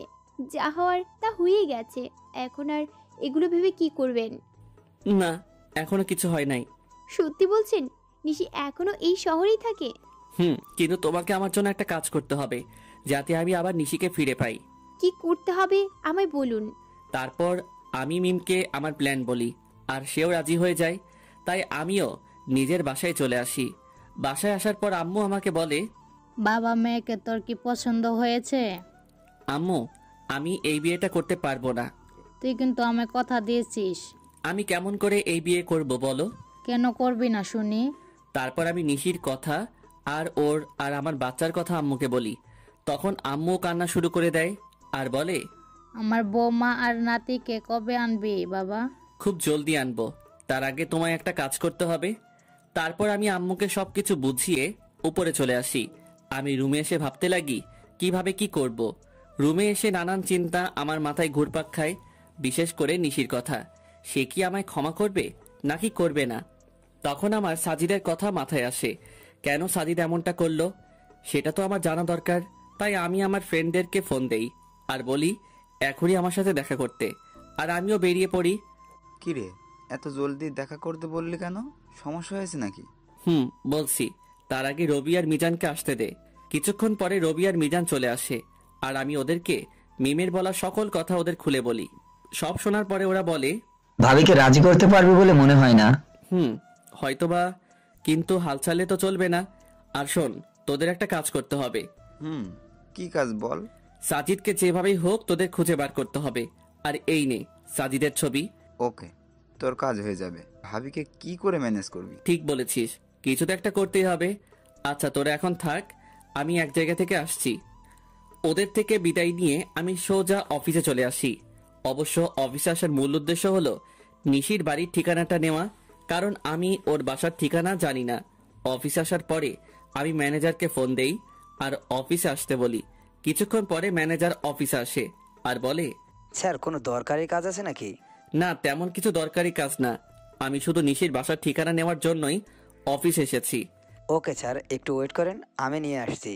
তারপর ম্যানেজার আমাকে নিশির ঠিকানাটা দেয় আর আমি সেটা নিয়ে বেরিয়ে পড়ি। প্রায় আধা ঘন্টা ড্রাইভ করার পরে আমি নিশির বাসায় পৌঁছাই। দেন আমি ওর বাসার কলিং বেলে চাপ দেই। কিছুক্ষণ পরে নিশি এসে দরজা খুলে দেয় আর আমি নিশিকে দেখেই হেসে ফেলি, কারণ সে সারা গায়ে ময়দা মেখে আছে। তখন নিশি বলে, ওই আপনি পাগলের মতো হাসছেন কেন? আর এখানে বা কি করছেন? বারে, নিজের বউয়ের বাসায় আসতে আবার কারো পারমিশন লাগে নাকি? মানে কি আপনার বউ? আর এসব কি বলছেন? আমার সামনে যে দাঁড়িয়ে আছে সেই আমার বউ, বুঝেছেন? আর দেখি সাইড দেন, আমি ভেতরে ঢুকবো। হাইসে, আমি কারো বউ? আর 1 বছর আগেই আমার ডিভোর্স হয়ে গেছে। তো কি হয়েছে, আমি আবার বিয়ে করব। কি বলছেন কি আপনি? আমি এর কথার জবাব না দিয়ে বাচ্চার দিকে এগোতে থাকি, আর যখনই আমি বাচ্চাটিকে স্পর্শ করতে যাব তখনই নিশি আমাকে ধাক্কা দেয় আর বলে ওঠে, একদম আমার বাচ্চার ধারে কাছে আসার চেষ্টা করবেন না, তাহলে কিন্তু আমার চেয়ে খারাপ আর কেউ হবে না। ও কি শুধুই তোমার বাচ্চা? ও শুধু আমার আর কারো না, তাই আপনি ওকে ছোঁয়ার চেষ্টাও করবেন না। প্লিজ নিশি, আমার বাচ্চাকে একটু কোলে নিতে দাও। আপনার বাচ্চা? হাসাইলেন মিস্টার রাজ।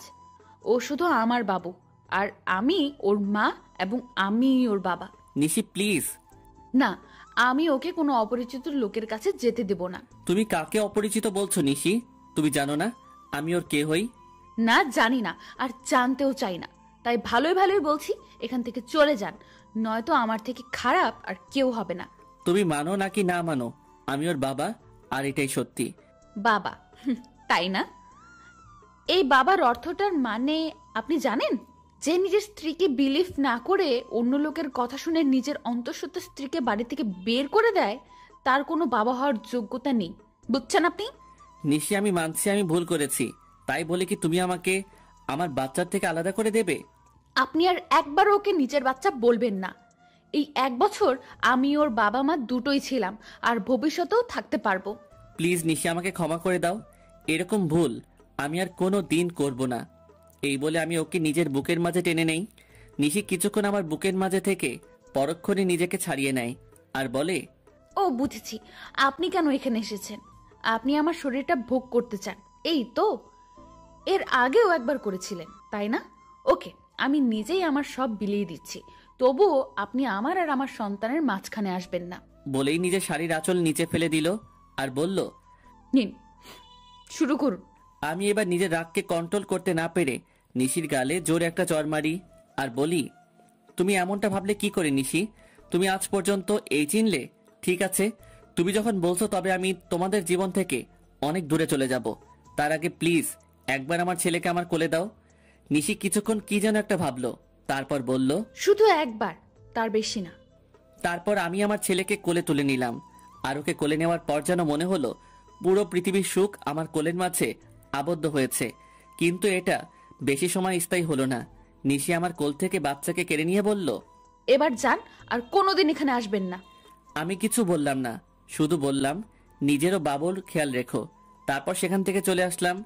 নিশির বাসা থেকে বের হয়ে রাস্তায় আসলাম আর ভাবতে লাগলাম, নিশি আমাকে এতটুকু বিশ্বাস করে না। ও কেমন করে ভাবতে পারলো যে আমি ওর শরীরকে... না, নিশির সামনে আমি আর কোনোদিন যাব না। নিশিও তো এটাই চাই, তবে তাই হোক। এমন সময় রবির ফোন আসে আরও বলে, কিরে রাজ, কোথায় আছিস তুই? সেই কখন থেকে ফোন দিয়ে যাচ্ছি। তুই আমার অফিসে এখনই আয়, আর সাথে করে একজন উকিলকেও নিয়ে আসিস। আমি না হয় আসবো, তবে উকিলকে কেন নিয়ে আসবো তাই তো বলবি। এত কথা না বলে তোকে যা বলছি তুই তাই কর। এই বলে আমি ফোন কেটে দেই আর নিজের অফিসে চলে আসি। কিছুক্ষণ পরে রবি আর উকিল আসে। তখন আমি বলি, উকিল সাহেব, আমি একটা উইল করতে চাই। বলুন, কিসের উইল করবেন? আমি এই কোম্পানির অর্ধেক আমার ছেলে আর বাকি অর্ধেক আমার স্ত্রীর নামে করে দিতে চাই, আর সেটা আজ রাতের মধ্যেই। কি বলছিস কি এসব? তোর মাথা ঠিক আছে তো? আমি ঠিক বলছি, আর আমার মাথাও ঠিক আছে। যেহেতু আমার আব্বুর আলাদা কোম্পানি আছে তাই কোনো প্রবলেম নাই। ওকে, আপনি যখন বলছেন তখন তাই হোক। তারপর উকিল সাহেব সকল ফর্মালিটি পূরণ করে দেয় আর আমি ম্যানেজারকে ফোন করে বলে দেই যে নিশি এখন থেকে এই কোম্পানির মালিক। তারপর আমি রবিকে বলি, রবি আমার জন্য যত তাড়াতাড়ি পারিস একটা লন্ডনের ফ্লাইটের টিকিট বুক করে দে, আর সেটা আজ রাতের মধ্যে হলেই ভালো হয়। মানে তুই লন্ডনের টিকিট কি করবি? আমি এই দেশে আর থাকবো না, তাই লন্ডনে যাব। কিন্তু কোনো কিন্তু নয়। আর হ্যাঁ, কেউ যেন জানতে না পারে আমি কোথায় আছি। তুই কাউকে বলবি না, এটা আমার কসম। ঠিক আছে। তারপর রবি একটা টিকিটের ব্যবস্থা করে দেয় আর আমাকে এয়ারপোর্টে থুতেও যায় আর বলে, ওখানে পৌঁছে আমাকে ফোন দিবি আর আমার সাথে যোগাযোগ বন্ধ করবি না কিন্তু। করব। কিছুক্ষণ পরে আমার ফ্লাইট, তাই আমি প্লেনে গিয়ে বসি আর প্লেনও টেক অফ করে। যেহেতু আমি লন্ডন থেকে লেখাপড়া শেষ করেছি তাই এখানে আমার অনেক ফ্রেন্ডই আছে, তাই আমি সেখানে পৌঁছে আমার এক ফ্রেন্ডকে কল দেই আর সে আমাকে এয়ারপোর্ট থেকে পিক করে নিয়ে যায়। আমার ফ্রেন্ডের লন্ডনে একটা কোম্পানি আছে, তাই সে আমাকে সেখানে কাজ দেয়। আমি লন্ডনে এসেছি 2 দিন হলো, এর মধ্যে শুধু রবির সাথে কথা হয়েছে। অন্যদিকে নিশি প্রায় 2 দিন হলো অফিসে যায় না, আর সে একদিন বিকেলে তার ছেলেকে নিয়ে বাইরে ঘুরতে বের হয় আর তখনই তার মিমের সাথে দেখা হয়। আর মিম নিশিকে দেখা মাত্র জড়িয়ে ধরে আর কান্না শুরু করে দেয়। এভাবে কিছুক্ষণ দুজন কান্না করতে থাকে। তারপর মিম নিশির কোলে বাবু দেখে বলে, এটাই বুঝি আমার পুস্কু? রে, দেখতে তো একেবারে ওর বাবার মতো হয়েছে। প্লিজ মিম, ওর নামটা আর বলবি না। কেন রে? তুই কিছুই জানিস না ও আমার সাথে কি করেছে। আমি সব জানি, রাজ ভাই আমাকে সব বলেছে। তারপর মিম নিশিকে সব সেদিনকার কথা সব খুলে বলে আর কথাগুলো শুনে নিশিও কান্না শুরু করে দেয় আর বলে, আমি কিভাবে পারলাম ওর সাথে খারাপ ব্যবহার করতে? তাহলে কি সেদিন ও এই কথাই বলতে এসেছিল? তুই কি বলছিস? আমি কিছুই বুঝতে পারছি না। কাইন্ডলি একটু পরিষ্কার করে বলবি যে কার সাথে খারাপ ব্যবহার করেছিস? বলছি। তারপর নিশি সেদিন ঘটে যাওয়া ওর আর রাজের সকল ঘটনাগুলো বলে। সব কথা শোনার পরে মিম বলে, যা হওয়ার হয়ে গেছে, তুই কালকে গিয়েই রাজ ভাইয়ার কাছে মাপ চাইবি। ও কি আমায় মাফ করবে? অবশ্যই করবে। আর এখন বাড়িতে যা, কাল দেখা হচ্ছে। তারপর নিশি ও তার ছেলে বাড়িতে চলে আসে। বাড়িতে আসার পর থেকেই নিশি অনেকটা খুশি, যার মূল কারণ ভালোবাসার মানুষকে ফিরে পাওয়া। নিশি ভাবতে শুরু করে দিয়েছে কালকে কি হবে, কিন্তু নিশি হয়তো এটা জানে না যে কালকে তার জন্য কি অপেক্ষা করছে। পরের দিন সকালে নিশি একদম রাজের পছন্দ মতো সাজে। নীল শাড়ি, নীল চুড়ি, হালকা মেকআপ, কিন্তু ঠোঁটে কোনো প্রকার লিপস্টিক দেয়নি, কারণ রাজ লিপস্টিক দেওয়া পছন্দ করে না। সাজগোজ শেষে নিশি নিজেকে নিজে দেখেই লজ্জা পায়, কারণ আজ প্রায় 1 বছর পরে ও এরকমভাবে সাজলো। কিছুক্ষণ নিজেকে আয়নায় দেখার পরে নিশি অফিসের উদ্দেশ্যে রওনা দেয়। অফিসে পৌঁছে নিশি অবাক হয়ে যায়, কারণ সবাই নিশিকে সালাম দিচ্ছে, কিন্তু এসব নিয়ে নিশির কোনো মাথা ব্যথা নেই। সে শুধু তার প্রিয় মানুষটির অপেক্ষা করতে লাগলো। নিশি অফিসে এসেছে প্রায় ঘন্টাখানেক হলো, কিন্তু এখনও রাজ আসে নাই। তাই এবার নিশির বেশ চিন্তা হচ্ছে। তাই সে ম্যানেজারের কাছে যায় আর বলে, আচ্ছা, এখনো রাজ অফিসে আসে নাই কেন? রাজ স্যার তো গত 3 দিন ধরে অফিসে আসছে না ম্যাম। মানে অফিসে আসে না কেন? আর আপনি আমাকে ম্যাম কেন বলছেন? অফিসের বসকে ম্যাম বলবো না তো কি বলবো? কি বলছেন এসব? আর কে এই অফিসের বস? আপনি আমাদের অফিসের নতুন বস, আর এই অফিস আপনারও আপনার ছেলেরও নাম রাজ। স্যার লিখে দিয়ে গেছেন। মানে লিখে দিয়ে গেছেন? কোথায় গেছেন উনি? সেটা তো আমি জানি না, আর গত 3 দিন ধরে ওনার ফোনটাও বন্ধ দেখাচ্ছে। কি বলছেন এগুলো? ওনার ফোন বন্ধ দেখাচ্ছে মানে? আমি ঠিক বলছি। ম্যানেজারের কথা শুনে নিশি ধপাস করে চেয়ারে বসে পড়ে আর ভাবতে লাগে, তাহলে কি আবার রাজকে হারিয়ে ফেললো? না, এ হতে পারে না। আমি রাজকে কিছুতেই হারাতে দিব না। তারপর নিশি অফিস থেকে বের হয়ে যায় আর ওর বাসায় চলে যায়। বাসায় গিয়ে নিজের ছেলেকে নিয়ে রাজের বাসায় চলে আসে। আর যেহেতু রাজের মা জানে যে নিশি আর রাজের একটা ছেলে আছে, তাই তিনি নিশিকে দেখা মাত্র কাছে টেনে নেয় আর বলে, কোথায় ছিলে মা? এতদিন আমাদের কথা কি একবারও মনে পড়েনি? মনে তো অনেক পড়েছে, কিন্তু আসার অধিকারটা ছিল না। হয়েছে, আর বলতে হবে না। আর এটা কি আমার দাদু ভাই? আম্মু। তারপর সবাই মেহমুদকে নিয়ে ব্যস্ত হয়ে পড়ে। কিছুক্ষণ পর নিশি বলে, আম্মু, তোমার ছেলেটা কই গো? আমাকে অনেক জ্বালিয়েছে, আজ তার বদলা নিব। মানে রাজ তোর সাথে আসে নাই? সে তো বলেছিল তোকে নিয়ে বাসায় আসবে, তাই আমি ওকে কোনো ফোন দেই নাই। ও 3 দিন ধরে আমার সাথে দেখাই করে নাই, আর অফিসেও যায় নাই, তাই আমি মনে করলাম যে ও বাসায়ই আছে। এখন রাজের আম্মুও কান্না করছে। তারা সবাই ভাবছে যে রাজ কোথায় গেল। অন্যদিকে রাজ লন্ডনে গিয়ে তার বন্ধুর বাসায় উঠেছে, আর আজ তার অফিসের প্রথম দিন, তাই সে অফিসের জন্য তৈরি হয়ে বের হয়ে আসে। তারপর রাজ আর ইব্রাহিম, রাজের বন্ধু, অফিসের উদ্দেশ্যে রওনা দেয়। অফিসে পৌঁছে রাজ অবাক না হয়ে পারল না। আরে রাজ, কেমন আছো তুমি? আলহামদুলিল্লাহ ভালোই আছি। তুমি কেমন আছো? ভালো ছিলাম না, কিন্তু এখন থাকবো। মানে তুমি কি বললে বুঝতে পারলাম না।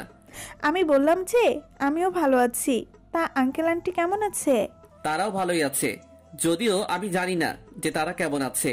তা কি মনে করে তোমাদের কোম্পানি ছেড়ে এখানে জয়েন করলে? এমনি গো, তেমন কিছু না। ওকে রাজ, তোমার সাথে পরে কথা হবে, এখন একটা মিটিং আছে, তাই যেতে হবে। বাই। এখন আপনারা হয়তো ভাবছেন নীলাকে আর আমি বা নীলাকে কেমন করে চিনি, তাই তো? তাহলে শুনুন, নীলা, আমি আর ইব্রাহিম একই সাথে পড়তাম, তাই আমি আর ওকে চিনি। আর আমি নীলাকে সবসময় নিজের বন্ধুই ভাবতাম, কিন্তু একদিন নীলা আমাকে এসে প্রপোজ করে, কিন্তু আমি এসব পছন্দ করতাম না, তাই আমি ওকে নিষেধ করে দেই। কিন্তু নীলা আমায় প্রতিদিন প্রপোজ করতে থাকে, তাই আমি তাকে বলে নেক্সট টাইম যদি সে আমায় প্রপোজ করে তাহলে আমি ওর সাথে আর বন্ধুত্ব রাখতে পারবো না। তাই সেদিনের পর থেকে নীলা আমায় আর প্রপোজ করে নাই। এর মধ্যে আমার লেখাপড়া শেষ হয়ে যায়, তারপর আমি দেশে ফিরে আসি। আর বাকিটুকু তো আপনারা জানেন। নীলা যাওয়ার পরে আমি ইব্রাহিমকে বলি, কি রে, এটা তো তোর কোম্পানি, তাহলে নীলা এখন কার বস কিভাবে? এটা আমার কোম্পানি, কিন্তু এর মালিক আমরা দুজন, আমি আর নীলা। তো তুই আমাকে আগে বলতে পারলি না যে এখানে নীলাও আছে? তাহলে আসতি না, তাই তো? এর জন্যই তো নীলার কথা আমি তোকে আগে বলিনি। বেশ করেছিস। এখন এখান থেকে দূর হ, আমার কাজ আছে। তারপর আমি কাজ করতে শুরু করলাম। বিকেলের আগে আমার সব কাজ শেষ হয়ে যায়, তাই আমি একটু অফিসে চারপাশটা ভালো করে ঘুরে দেখছিলাম। তখন পেছন থেকে কেউ আমার কাঁধে হাত রাখে। আমি তখন পেছনে ফিরে দেখি নীলা দাঁড়িয়ে আছে। এখানে দাঁড়িয়ে কি করছো রাজ? কিছু না, শুধু চারপাশে প্রকৃতি দেখছিলাম। ও চলো, আজ আমি আর তুমি একসাথে ডিনার করব। তা কি করে হয় বলো? সব হয়। কিছুক্ষণ পরে নীলা গাড়ি একটা রেস্টুরেন্টের সামনে দাঁড় করায়, আর আমরা সেখানে ডিনার শেষ করি। ডিনার করার সময় আমাদের অনেক কথাই হয়। তারপর নীলাই আমাকে বাড়িতে পৌঁছে দেয়। বাড়িতে আসার পরে আমি সোজা ওয়াশরুমে চলে যাই, আর কিছুক্ষণ পরে ফ্রেশ হয়ে বেরিয়ে আসি। আর তখনই আমার রবির কথা মনে হয়। আজ সারাদিন ওকে একবারও ফোন দেওয়া হয়নি, তাই আমি দেরি না করেই ওকে ফোন দেই। আর ফোন ধরার পর রবি বলে, কেমন আছিস ভাই? এই তো ভালোই আছি, তুই কেমন আছিস? আমিও ভালো আছি। আমার বাড়ির সবাই কেমন আছে?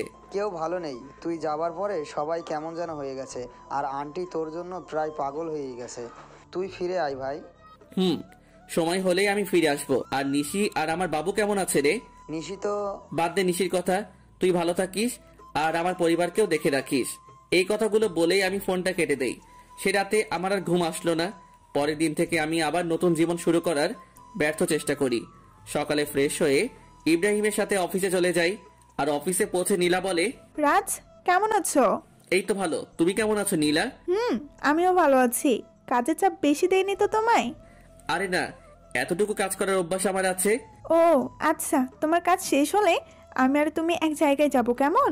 সেটা না হয় যাব, কিন্তু যাবেটা কোথায়? সেটা গেলেই দেখতে পারবে। আমিও আর বেশি না ভেবে কাজে মন দিলাম। আর কাজ করতে করতে কখন বিকেল হয়ে গেছে জানতেই পারি নাই। তখন হঠাৎ নীলা এসে বলল, কি গো, তোমার হলো? আর একটু আছে, তুমি দাঁড়াও। আমি আর দাঁড়াতে পারছি না, তুমি আমার সাথে চলো, আমি এই কাজটা অন্য কাউকে দিচ্ছি। বলে নীলা আমার কাজটা একজনকে দিয়ে আমাকে জোর করে বাইরে নিয়ে আসে। আমাকে বাইরে নিয়ে আসার পর নীলা বলে, তুমি গাড়িতে বসো, আমি আসছি। তারপর নীলা আবার অফিসের মধ্যে চলে যায়, আর আমি গাড়িতে উঠে বসি। কিছুক্ষণ পরে নীলা বের হয়ে আসে আর গাড়িতে উঠে গাড়ি ড্রাইভ করে। কিছুক্ষণ ড্রাইভ করার পরে আমরা একটা বড় বাড়ির সামনে এসে দাঁড়াই। আর নীলা বলে, রাজ চলো। এটা আমায় কোথায় নিয়ে এলে? ভেতরে গেলেই দেখতে পারবে। তারপর আমি নীলার পিছু পিছু ভেতরে যাই। আর ভেতরে গিয়ে আমি অবাক হয়ে যাই, কারণ ভেতরে নীলার বাবা বসা ছিল। তার মানে এটা নীলাদের বাড়ি। তখন আমি বললাম, কেমন আছেন আঙ্কেল? ভালো বাবা, তুমি কেমন আছো? জি আঙ্কেল, আমিও ভালো আছি। তারপর আরো অনেক কথা বললাম, আর খাওয়া দাওয়াও ওখানেই করলাম। নীলা রাতে আমাকে ইব্রাহিমের বাসায় থুয়ে যায়, তাই আমিও ফ্রেশ হয়ে ঘুমিয়ে পড়ি। এভাবেই 5টা বছর পার হয়ে যায়। আর এই 5 বছরে নিশির জন্য আমার ভালোবাসায় এতটুকু কমে নাই, বরং বেড়েছে। তো প্রতিদিনের মতো আজও অফিসে গেলাম। আর অফিসে পৌঁছানোর পর নীলা আমার কাছে এসে বলল, শোনো রাজ, আমরা আগামীকাল বাংলাদেশে যাব। সেখানে একটা মিটিং আছে, আর আমার সাথে তুমিও যাবে। তাই তোমার যা যা প্রয়োজনীয় তুমি আজ বাসায় গিয়ে প্যাকিং করে নাও, আর কাল সকালে আমাদের ফ্লাইট। ওকে ঠিক আছে। কেন জানি আমি ওকে মানা করতে পারলাম না। হয়তো অনেকদিন পর দেশে ফিরবো, এর জন্যই সেদিনকার মতো অফিস করে বাসায় চলে আসলাম। তারপর আমি আমার কিছু জিনিস প্যাকিং করে রাখলাম। পরের দিন সকালেই আমি আর নীলা বাংলাদেশে চলে আসলাম। আর আমি ওখানকার যে কোম্পানির সাথে মিটিং হবে সেখানে গেলাম। আমি সেখানে গিয়ে আরো বেশি অবাক হয়ে যাই, কারণ এটা আর কারো না, আমার বাবার কোম্পানি, যার সাথে আমাদের মিটিং হবে। আমি কি করব তাই ভেবে পাচ্ছিলাম না। একবার মনে করলাম যে মিটিংটা অ্যাটেন্ড করব না, কিন্তু পরক্ষণে কি যেন হলো। আমি মিটিং প্লেসে চলে গেলাম। সেখানে গিয়ে আমি দেখি আমার বাবা একটা চেয়ারে বসা আছে, আর তার চেহারাটা কেমন যেন শুকিয়ে গেছে। তো আমি সেখানে গিয়ে সবার সাথে মত বিনিময় করলাম।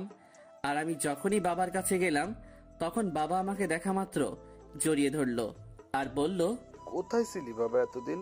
আমাদের কথা কি তোর একটুকু মনে পড়ে নাই? বাবা, অনেক মনে পড়েছে, কিন্তু আমি যে অপারগ ছিলাম। এখন আমার সাথে তুই বাসায় যাবি। তোকে দেখলে তোর আম্মু অনেক খুশি হবে। আব্বু, আমি যাব। তার আগে এই মিটিংটা শেষ করে নেই। সত্যি বলছিস তো? সত্যি। এতক্ষণ সবাই আমাদের দিকে তাকিয়েছিল আর বোঝার চেষ্টা করছিল যে কি হচ্ছে এগুলো। এমনি নীলাও অবাক হয়ে গিয়েছে, কারণ সেও আমার বাবাকে চিনে না। তাই সে আমার কাছে এসে বলল, তুমি বিজনেসম্যান নাজমুল সাহেবের ছেলে? তুমি এত বড় বিজনেসম্যানের ছেলে হয়ে আমাদের কোম্পানিতে একজন সাধারণ স্টাফ হয়ে কাজ কেন করছিলে? এর একটা কারণ আছে, যেটা তুমি জানো না। কি কারণ আছে রাজ? মিটিং শেষ হোক, তারপর না হয় বলি। ওকে, ঠিক আছে। নীলার অবাক হওয়ায় স্বাভাবিক, কারণ এই 5 বছরে আমি নীলাকে একবারের জন্য আমার আসল পরিচয়টা বলি নাই। যদিও সে জানতো আমাদের একটা কোম্পানি আছে। তারপর আমরা মিটিং শেষ করে বাহির হইলাম, আর তখনই আমার চোখ গেল একটা বাচ্চার উপর। বয়স আর কত হবে, 5-6 বছর হয়তো, কিন্তু ওকে দেখে মনে হচ্ছে কতদিনের না চেনা। তাই আমি ওর কাছে যাই আর বলি, বাবা তোমার নাম কি? কিন্তু ছেলেটা আমাকে অবাক করে দিয়ে পাপা বলে, আমায় জড়ায় ধরে। কে তোমার পাপা? তুমি তো আমার পাপ্পা, আমার মামনি বলেছে। আর জানো পাপ্পা, তোমার জন্য আমার মামনি প্রতিদিন কান্না করে। কে তোমার মামনি বাবা? তখন ছেলেটি হাত দিয়ে একজনকে দেখিয়ে দেয়, আর সেটা আর কেউ না, সেটা হলো নিশি। মানে ছেলেটি আমার আর নিশি সন্তান। তার জন্যই কি ওর জন্য এত টান অনুভব হইতেছিল? তখনই নিশি আমাদের সামনে চলে আসে, আর আমাকে দেখে সে খানিকটা স্তব্ধ হয়ে যায়, কিন্তু পরক্ষণে আমায় জড়িয়ে ধরে কান্না করে দেয়। কিন্তু তখন হঠাৎ নীলা কোথায় থেকে যেন চলে আসে, আর নিশিকে আমার বুকে দেখে ও নিশিকে তুলে ওর গালে 2টো চড় বসায় দেয় আর বলে, আই মেয়ে, তোমার লজ্জা করে না অন্যের স্বামীকে জড়ায় ধরতে? অন্যের স্বামী মানে? হ্যাঁ, তুমি যাকে জড়িয়ে ধরেছ সে আমার হাজবেন্ড হয়। ও সরি, আমায় ক্ষমা করে দিয়েন। আর মিস্টার রাজ, আপনার ছেলেকে দেখে রাখবেন। এই কথা বলেই নিশি বাইরে দৌড় দিল। আমিও নিশির পিছু পিছু গেলাম, কিন্তু আমি যেতেই একটু দেরি করে ফেলেছিলাম, কারণ নিশি একটা কারের হাতে ধাক্কা খেয়েছে আর ওর মাথা থেকে প্রচুর ব্লিডিং হচ্ছে। আমি কি করব কিছুই বুঝতে পারছিলাম না। আমার মনে হচ্ছিল যেন আমি আমার জীবনের সবচেয়ে মূল্যবান কিছু হারাতে যাচ্ছি। তাই আমি গিয়ে নিশিকে আমার কোলে তুলে নেই আর হসপিটালের দিকে দৌড়াতে শুরু করলাম। আর তখন কে যেন একটা কার নিয়ে এসে বলল উঠতে। তাই আমি দেরি না করে কারে উঠে বসি, আর কিছুক্ষণের মধ্যেই হসপিটালে পৌঁছে যাই। আর ডক্টররা নিশিকে নিয়ে ওটিতে চলে যায়। তাই আমি কারওয়ালাকে ধন্যবাদ দিতে চাই। আর গিয়ে দেখি সেটা আর অন্য কেউ না, আমার বন্ধু মামুন। আর মামুনকে দেখা মাত্র আমি কান্নায় ভেঙে পড়ি আর বলি, আমার নিশির কিছু হবে না তো? ওর যে কিছু হলে আমি বাঁচবো না রে। নিশির কিচ্ছু হবে না। আর তুই এভাবে ভেঙে পড়ছিস কেন? আজ আমার জন্য নিশির এই অবস্থা, কেন যে আমি আবার দেশে ফিরে আসলাম এক থাপ্পড় দিব যদি আর একটুও বাজে কথা বলিস। আর নিশির কিছু হবে না, আর তুই এখানে শান্ত হয়ে বস। তারপর মামুন আমাকে এক জায়গায় বসিয়ে দেয় আর কোথায় যেন চলে যায়। কিছুক্ষণ পরে দেখি মামুন আমার ছেলেকে নিয়ে আসছে আর ও আমাকে দেখে বলে, বাবা মামামের কি হয়েছে? তোর মামামের কিছু হয়নি বাবা, তুমি আমার কাছে এসো তো। তারপর আমি আমার ছেলেকে বুকের মাঝে জড়াই ধরি। কিছুক্ষণ পরে ডক্টর ওটি থেকে বাহির হয় আর বলে, বলতেই হবে আপনাদের ভাগ্য অনেক ভালো, নয়তো রুগীকে যে অবস্থায় আনা হয়েছিল আমি তো মনে করছিলাম ওনাকে বাঁচানো সম্ভব হবে না, কিন্তু আল্লাহর রহমতে উনি এখন অনেক সুস্থ। আপনাকে অনেক ধন্যবাদ ডক্টর সাহেব আমার নিশিকে ফিরিয়ে দেওয়ার জন্য। আর এটা আমাদের কর্তব্য। ডক্টরের হাত ধরে বললাম, আমি কি ওর সাথে দেখা করতে পারি? না, আপনি 6 ঘন্টা পরে ওনার সাথে দেখা করতে পারবেন। আর তাছাড়া ওনার এখন চেঞ্জ নেই। ওকে ডক্টর। ডক্টরের সাথে কথা শেষ করে এসে আমি আমার ছেলের কাছে বসি। আমি আর আমার ছেলে বসে আছি, তখন কেউ পেছন থেকে আমার নাম ধরে ডাক দেয়। তাই আমি পেছনে তাকাই কে ডাকছে দেখার জন্য। তখন দেখতে পাই আব্বু আর আম্মু দাঁড়ায় আছে। আর আম্মু আমাকে দেখে আর স্থির থাকতে পারলো না, আমার কাছে এসে কান্না শুরু করে দিল আর বলল, কোথায় ছিলি বাবা এতদিন? আমাদের কথা কি তোর এতটুকু মনে পড়ে না? আম্মু, মনে তো সবসময় পড়তো, কিন্তু আসার উপায় ছিল না। আর এই যে দেখো আমি এসে গেছি, আর কোথাও যাব না। সত্যি তো? সত্যি। তখন একজন নার্স এসে খবর দিল যে নিশির সেন্স ফিরেছে। তাই আমি আর দেরি না করে নিশির কেবিনে ঢুকে গেলাম। আমার পিছু পিছু বাকি সবাইও চলে এসেছে, কিন্তু নিশি আমাকে দেখে তার মুখটা অন্যদিকে ঘুরিয়ে নিল।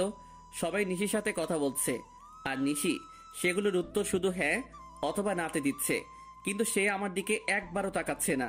এতে আমার অনেকটাই খারাপ লাগে। তাই আমি সবাইকে বলি, আমি আর নিশি একা কথা বলতে চাই, প্লিজ সবাই যদি একটু বাইরে যেতেন। তারপর সবাই বাইরে চলে যায় আর আমি নিশির পায়ে গিয়ে বসি আর ওর হাত আমার হাতের মুঠোর মধ্যে নেই আর বলি, নিশি আমি সরি, কথা বলবে না আমার সাথে? ঠিক আছে, তাহলে আমি চলে যাচ্ছি।